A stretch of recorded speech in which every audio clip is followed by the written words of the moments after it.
Imagine you had to design the ideal car. It would have to carry 4 people and their luggage, be economical, handle precisely and safely, be value for money, be so well engineered it could cover 150,000 miles. It would also have to be formidably fast, fashionable, and fun to drive and own. Well, it's already been done a couple of decades ago, and you're looking at it. Let me introduce you to the world's most complete car, the original Golf GTI.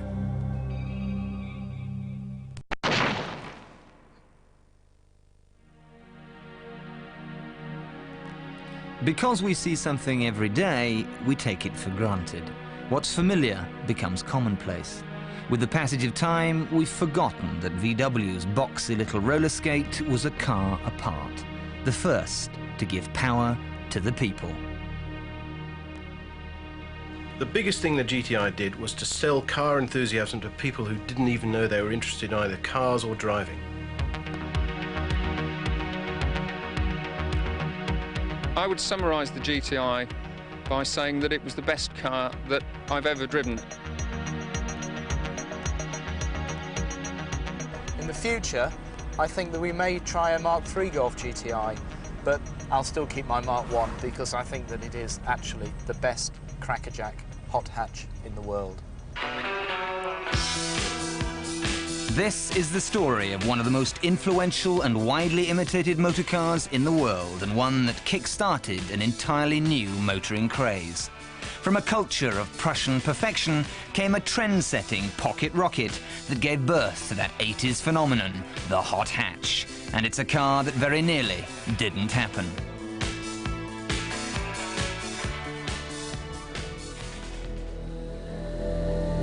In the beginning, there was a man who dreamed of a car for the people, a man who nearly always got what he wanted. The only good dream Hitler ever had, the Beetle went on to become the most popular car in the world. But by the late 60s, VW realized that they'd relied on their pensionable cherub a decade too long. So in desperation, they launched a modern Beetle, the 411, which promptly bombed. Then they tried their calamitous K70, which also bombed spectacularly. By the early 70s, they were seriously in the sherbet dip. Their model range was dull. There was a worldwide energy crisis, and they were bleeding 800 million Deutschmarks a year. It was time for something completely different.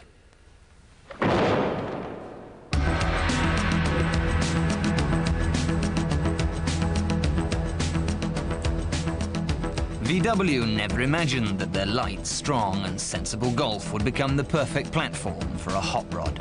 As early as 1969, they commissioned an air-cooled front-wheel drive Beetle replacement, the prototype of which was startlingly ugly. VW tried again, not altogether successfully. Eventually, German pragmatism gave way to Italian flair. It was Giorgetto Giugiaro of Beetle design who came up with the shape of the car that was so perfectly in tune with its times.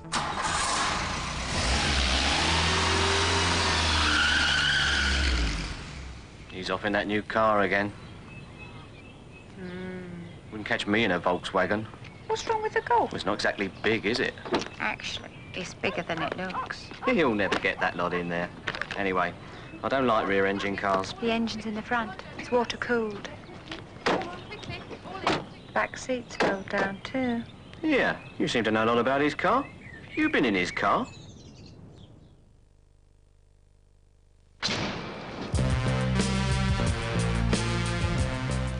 For Volkswagen, the mid-70s were the boom years. They had a massive success on their hands. The world was buying the Golf as if it was the only car on the planet. And 2.5 years later, they'd sold 1 million. The Golf put Volkswagen back into profit, but there were a few enlightened souls who reckoned it was capable of even more. A team of 6 of VW's motorsport engineers came up with a brilliant idea.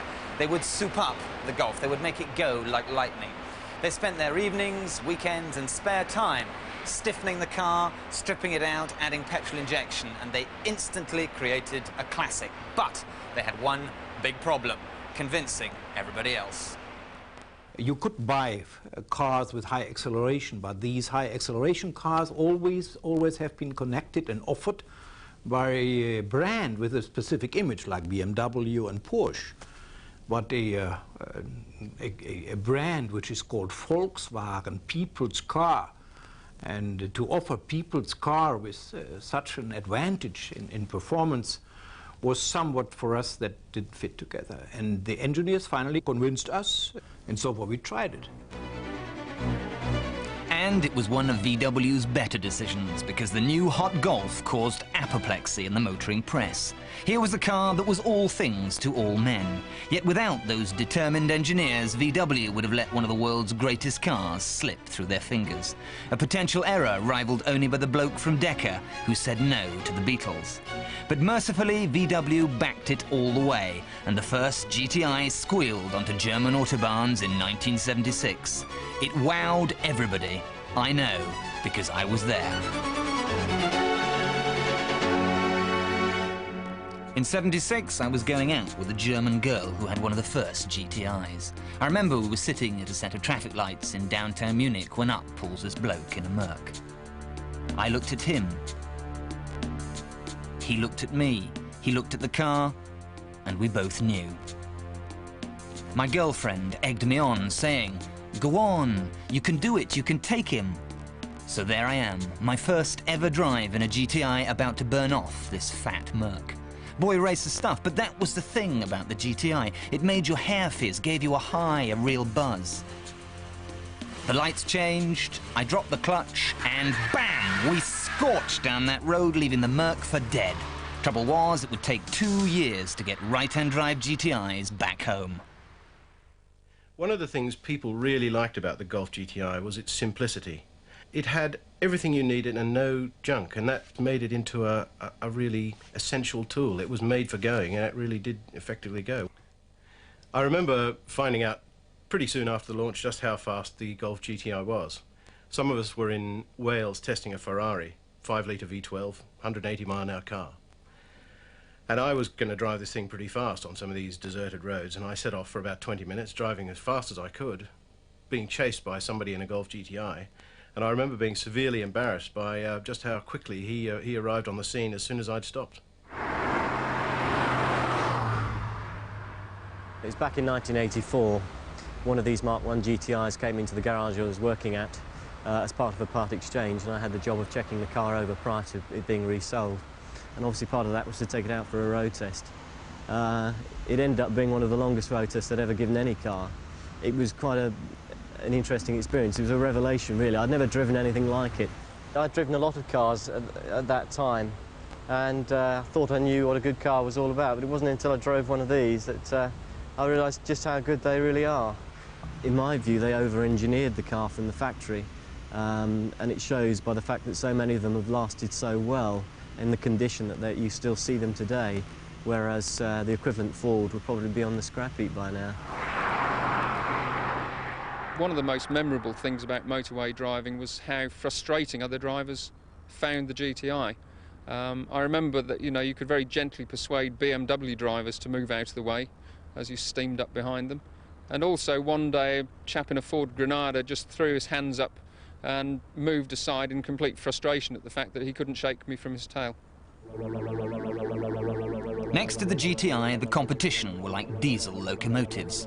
They were fragile, noisy, uncomfortable, and rusty. The GTI was the undisputed leader of the pack.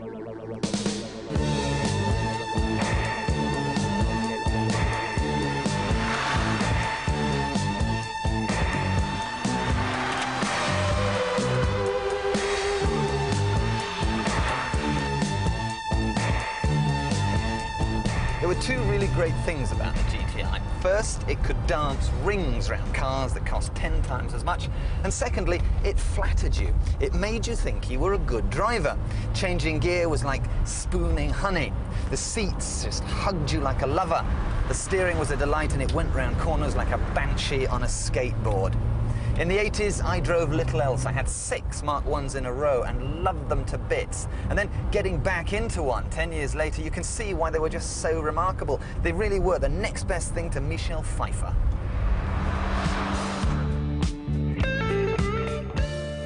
Suddenly, the GTI was the happening car of the 80s. Thrusting and quick-witted, it became an achiever's car, the ideal accessory for a decade obsessed with design, style and assertiveness. She told us to work hard, while she told us to pose hard. The GTI did both. Even the Americans, who usually preferred their cars the size of supertankers, wrote an open letter to Volkswagen begging them to sell GTIs in the States. Give Americans a reason, they implored, to leave their Porsches at home. But other car makers were chewing at VW's coattails. In 1980, Ford, impressed by the GTI's success, came up with a clone of their own, the XR3. I think Ford definitely did copy the GTI concept with the XR3. They would probably admit it if they weren't, talking publicly. It was a very good idea. They could see the way the market responded to it, and they went at it as hard as they could go. The XR3 duly became the top-selling GTI car in Britain. Even without fuel injection, the XR3 was turning heads, but the GTI seemed to be turning too many.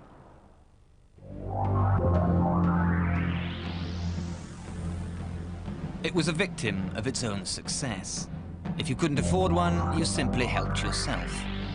Those 3 emotive letters had become a liability.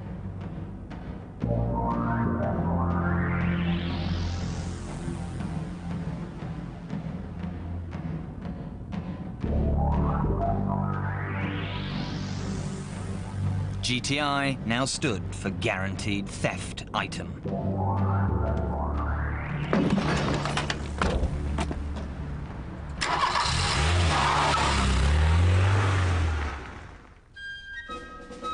From juveniles and joyriders to captains and colonels, the GTI's appeal was universal. Middle-class professionals admired its intelligent design and almost military precision. On a barracks in North London, we found 3, each fiercely admired by every age, sex and rank.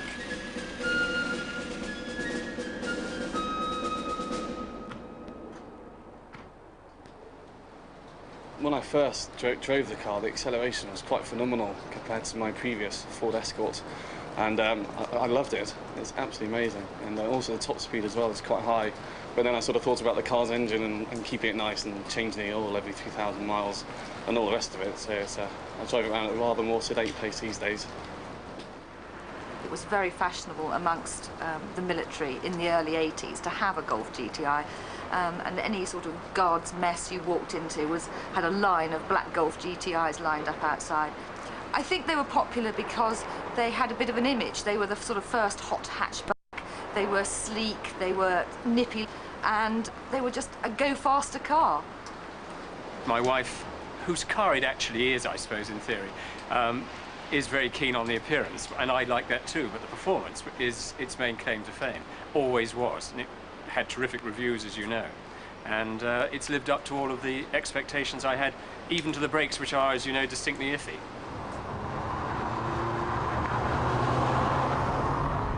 I've had about 9 GTIs so far, and most of them have gone to family, so my brothers have ended up with them. One brother's got 1, the other brother's got 2. My brother-in-law's got 1, his girlfriend's got 1, my wife's got 1, I've got 1. And here's a small selection from the family fleet. Peter's obsession means that ownership is almost compulsory amongst his nearest and dearest. They all agree it's a fine car, but it's one that can rule your life. Probably the chief drawback of the car is they're such fun that you really do get hooked on them, and the enthusiasm just takes off. And so when Pete and I get together, we just tend to end up talking about nothing else. It depends whether you actually gas blow the inlet manifold as well. Yeah, and do something with the exhaust manifold. When Paul and I go around to see Pete and Mary, the main topic of conversation is going to be golfs, and the magazines come out, and it's just so boring. What more can I say? Wait for the full branch on, because I don't really think they last that long. Well, the problem with that is they're noisy. Yeah, if you don't change the engine mounts, they crack. Yeah, the tedious bit of it all is really when you realise that the only thing that goes on in their heads that's the priority are GTIs. Yeah. kept thinking she got the 13-inch 9 spokes on. No, because she changed, didn't she, after I got mine? So you put the Pirelli P wheels on. Yeah. Yeah, so it gives us clearance. But if you think that's obsessive behaviour, you haven't heard the half of it.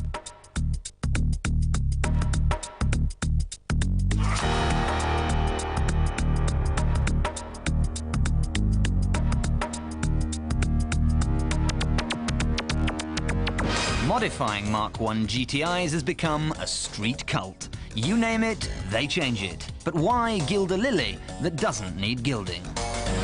I think really it's down to a basic sadness in my makeup. Initially, I bought my Mark I Golf GTI as a cheap, durable, quick car, just to get my boy race out of my system.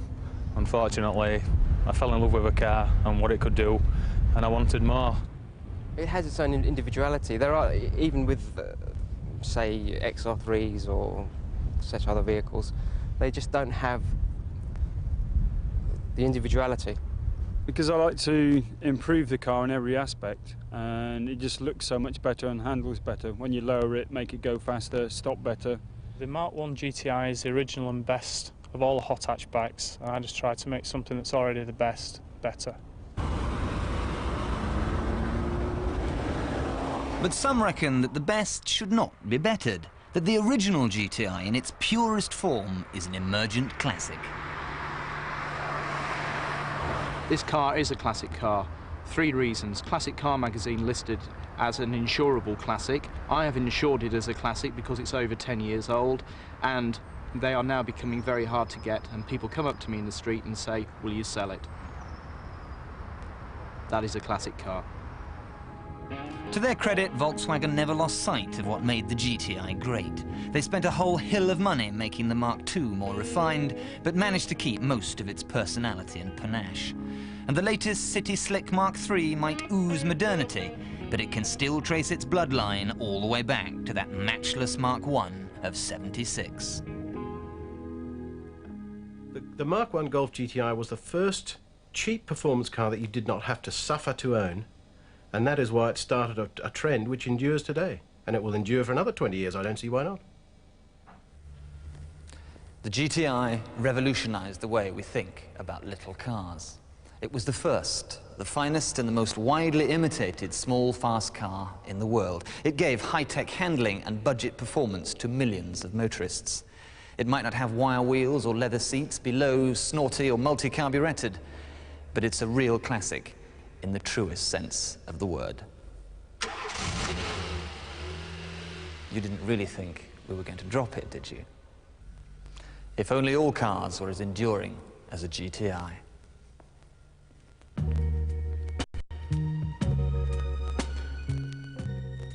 A car that's small but perfectly formed. Next week at 10 past 10, the Fiat 500 is the star.